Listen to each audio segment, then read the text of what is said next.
People talk about forgiveness like it's a door you walk through and come out clean on the other side. Like it's one moment. One decision.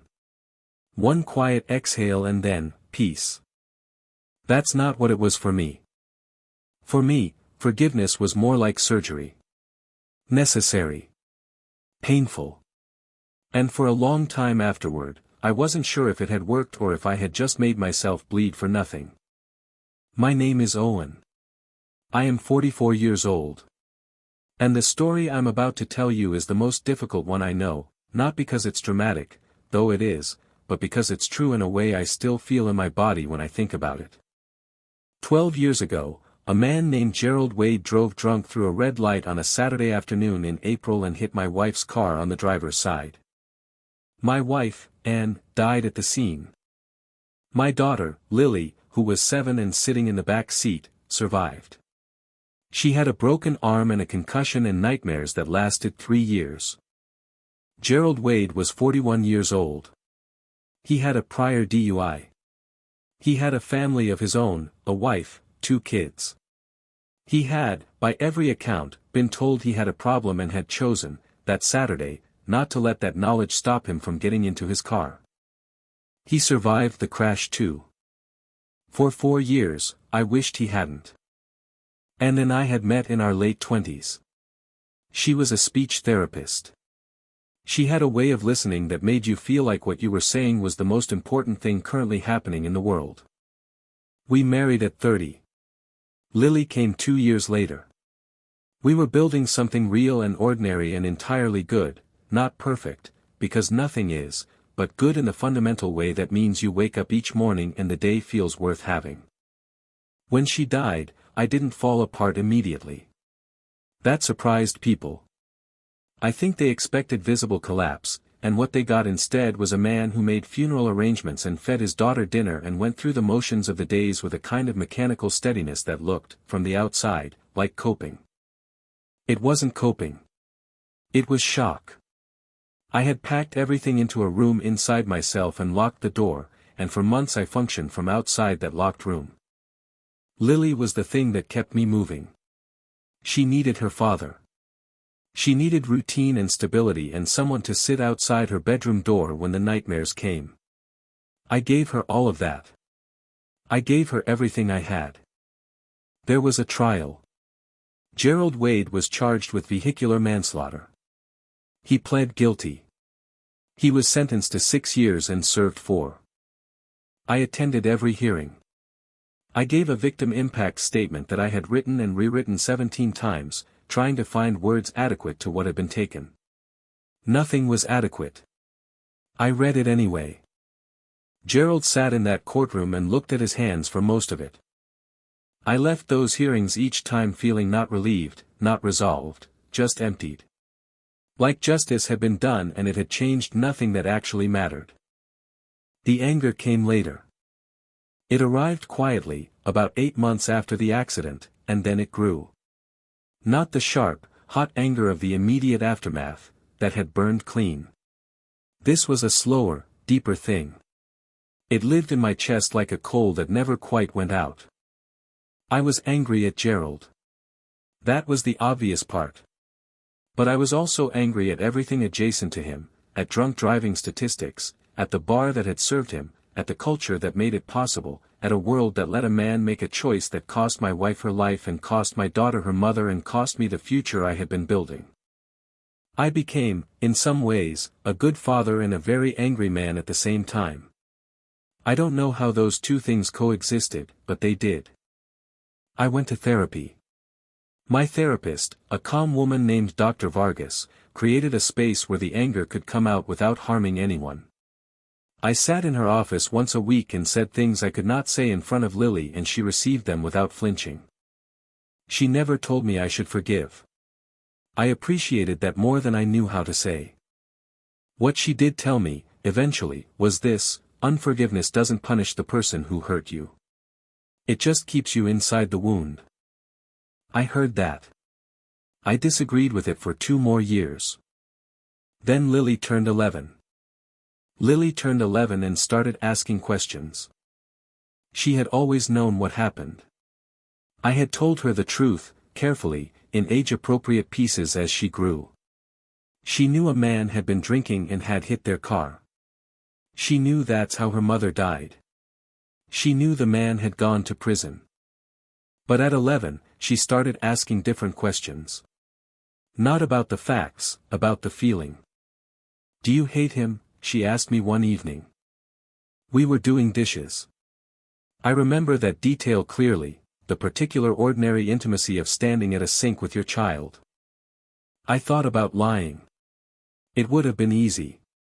No, of course not. People make mistakes. I don't think about him. But Lily had inherited her mother's way of listening. She would have heard the lie in the pause before I said it. "I used to," I said. "I don't know what I feel now. It's complicated." She dried a plate carefully. "My counselor at school says holding on to anger is like drinking poison and waiting for the other person to get sick." I almost smiled. "Your counselor sounds like my therapist." "Are they right?" I looked at my daughter, 11 years old, dark-haired like her mother, with that same quality of genuine attention. "Maybe," I said. "I think it's more complicated than a saying can hold." "But you're still angry," she said. "Yes," I said. She nodded like she had expected that answer and was deciding what to do with it. "I'm not," she said quietly. "Angry. I was. But I'm not anymore." I stood at the sink for a moment and didn't say anything. My 11-year-old daughter had gotten somewhere I hadn't. I thought about what Lily said for a long time. I didn't talk to her about it again right away. I didn't want to make her feel responsible for my healing. She was 11. Her job was to be 11. But her words shifted something. Not the anger was still there. But my relationship to it changed slightly. I began watching it more and inhabiting it less. Like I had moved from being inside a fire to standing outside it. I talked to Dr. Vargas about Lily's words. She said children who survive trauma sometimes process forgiveness differently than adults because they are not yet carrying the same accumulated weight of a life interrupted. "Lily lost her mother," Dr. Vargas said. "But she also didn't lose the future the way you did. She can build a new future without feeling like it's a replacement. For you, it's more complicated." That was true. Anne and I had been building something together. Her death hadn't just taken her, it had erased a version of my life that could no longer exist. Forgiving Gerald wouldn't bring that back. It wouldn't make the loss smaller. It wouldn't change what his choice had cost. So what was the point? That was the question I kept returning to. Not can I forgive, I had learned from Dr. Vargas and from watching Lily that forgiveness was a real thing people did. But why? What did it actually do? What did it give me that I didn't already have without it? I was still asking that question when the letter arrived. It came through a restorative justice program. Gerald had been out of prison for 2 years by then. He had written a letter, through a mediator, asking if I would be willing to participate in a facilitated meeting. Not an apology session. Not a chance for him to feel better. The letter, as the mediator explained it, was an offer, an option I could decline without consequence. I put the letter in a drawer. I took it out 3 days later. I read it again. Gerald had written 2 pages. I won't repeat them in full, because some words belong to the private space they were written for. But the core of it was this: he was not asking for forgiveness. He was not asking for anything. He had spent 4 years in prison and 2 years outside it trying to understand what kind of person makes the choice he made, and he did not yet fully understand it. He was in recovery. He was still married, though barely. His children still spoke to him, though with difficulty. He said he thought about Anne. He said he had looked up everything he could find about her, her work, her life, because he felt he owed it to her to know who he had taken from the world. He said he would understand completely if I said no. I put the letter back in the drawer. I left it there for 3 months. Then I called the mediator and said yes. The meeting was on a Tuesday in November. The mediator's office was neutral and quiet, pale walls, chairs arranged in a loose circle, a box of tissues on the table that I noticed immediately and found, in that moment, both practical and devastating. Gerald was already there when I arrived. He stood when I walked in. He was thinner than I remembered from the courtroom. He looked older. He didn't speak first. He waited. I sat down. The mediator sat between us. I had prepared things to say. They left me completely when I sat down. So I said the most honest thing available to me. I don't know why I'm here, I said. I'm not sure either, Gerald said. His voice was quiet. But I'm glad you came. We talked for 2 hours. The mediator guided but didn't control. Gerald talked about the day of the accident. Not to excuse it, he was careful about that, and I was watching for it. He talked about it to make it real, out loud, in front of the person most harmed by it. He said he had been drinking since noon. He had told himself he was fine. He had believed it, the way that addiction makes you believe the exact things you need to believe in order to do the next harmful thing. He said, there is no version of that day where what I did is understandable. I know that. I said, she was 38 years old. He said, I know. I said, my daughter calls out for her sometimes at night and then remembers. He said nothing. His face was very still. But his eyes did not look away. Near the end of the meeting, the mediator asked if there was anything I wanted to say directly to Gerald. I had thought about this. I had written things down and crossed them out. I had rehearsed words that felt right alone in a room and wrong out loud. What came out was not what I had rehearsed. I've been carrying this anger for 8 years, I said. And I've watched it. I know what it costs me. I know what it takes up. I know it doesn't hurt you, you have your own pain, it's clear. It just lives in me and takes up space that could be something else. Gerald was very still. I'm not here because I think what you did is forgivable in some abstract sense, I said.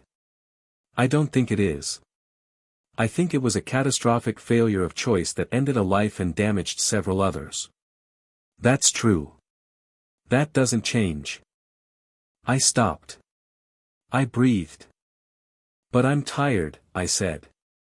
I am tired of hating you. I am tired of giving you that much of my life. And wouldn't have wanted that. Lily doesn't carry it. And I don't want to anymore. I looked at him. So I'm letting it go. Not for you. I want to be very clear, not for you. For me. And for my daughter. And for the part of me that is still capable of being something other than a man defined by what he lost. Gerald pressed his hand to his mouth. His shoulders shook once. I looked at the window.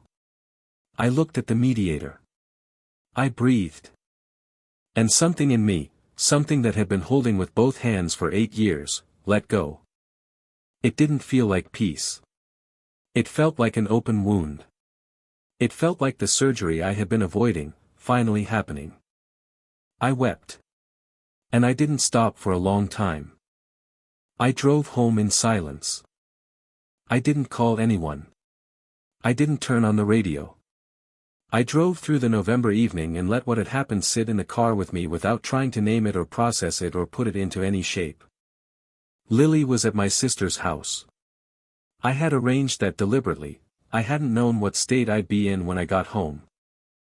I sat in my kitchen alone for a while. I made tea I didn't drink. I looked at a photograph of Anne on the shelf, the one from our trip to Vermont, her laughing at something off camera, unguarded and completely herself. I said to the photograph, out loud, in the empty kitchen, I think I did the right thing. I don't know yet.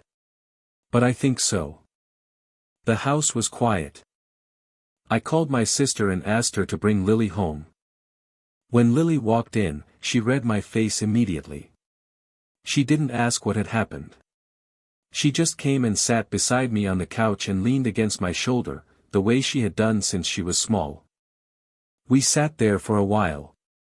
Then she said, "Did you do it?" "Yes," I said.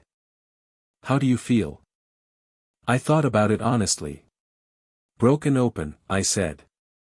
"Like something cracked. But maybe that's what had to happen." She was quiet for a moment. "Mom would have," she said, "forgiven him. You know that, right?" "Yes," I said. "I know. She always went toward things instead of away from them." I put my arm around my daughter. "She did," I said. "She really did." I did not see Gerald again. This was not a friendship. It was not a reconciliation. Those words belonged to a different kind of story. What happened in that room was a transaction between two people, one of whom had caused enormous harm and one of whom had carried it, and the transaction was this: I chose not to carry it anymore. That's all forgiveness was, in the end. Not absolution. Not approval. Not the erasure of what happened or the pretending it was something smaller than it was. Just the decision to stop letting it be the heaviest thing I carried. In the months after the meeting, something did shift. Not dramatically. Not the way transformation looks in films, no sudden light, no morning where everything was different. Just a slow, quiet change in the texture of daily life. The coal in my chest cooled. Not gone, some things leave a mark that stays. But cool. I went back to things I had stopped doing. I started cooking properly again, the way Ann and I used to on weekends, real meals, time spent, music on. I started running in the mornings. I started saying yes to things I had been saying no to for years. Lily grew up. She is 19 now. She is studying education. She wants to work with children who have experienced trauma. I am not surprised. She has always known how to go toward hard things. She is so like her mother that it sometimes takes my breath away. And it doesn't break me the way it used to. It's more like a warmth. Like proof that what and was didn't end with her. I spoke at a community event last year on the topic of restorative justice. I was nervous beforehand in a way I hadn't been nervous in a long time. I stood at the front of a room and told a version of this story to people who didn't know me. Afterward, a woman came up to me. She had lost her brother to a drunk driving accident 6 years ago. She had tears on her face. "I don't know if I can do what you did," she said. "You don't have to," I told her. Forgiveness isn't an obligation. It's a choice. And it only means something when it's yours. She nodded. She thanked me. She left. I stood in that room for a moment, alone, and thought about the surgery. About what it had cost. About what it had opened up. It broke me open, yes. But sometimes that's exactly what needs to happen before the light can get in.